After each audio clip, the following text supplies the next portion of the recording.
ಮಚ್ಚ ಇವತ್ತು RCB MI match ಗೊತ್ತು. ನಿನ್ ಪ್ರಕಾರ ಇವತ್ತು ಟಾಸ್ ಯಾರು ಗೆಲ್ಬೋದು? ನನ್ ಪ್ರಕಾರ ಮಚ್ಚ ಲಾಸ್ಟ್ ಟೈಮ್ RCB GT ಆದಾಗ GT ಟಾಸ್ ಗೆದ್ದಿತ್ತು.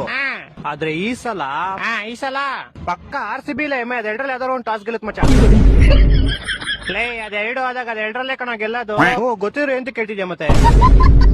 ಸರಿ ಆಯ್ತು ಬಿಡು ಹೋಗ್ಲಿ. ಮ್ಯಾಚ್ ಯಾರು ಗೆಲ್ಬೋದು ಮಚ್ಚ ಇವತ್ತು? ಮಚ್ಚ ಇವತ್ match last time RCB GT ಆಡಿದಾಗ GT ಗೆದ್ದಿತ್ತು.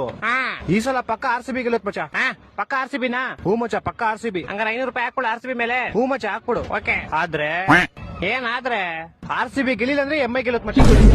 ಅಣ್ಣ ಹೊಟ್ಟೆ ಅನ್ನ ತಿಂತಾರ 7 ತಿಂತಾರ ಅಣ್ಣ ಇವರು.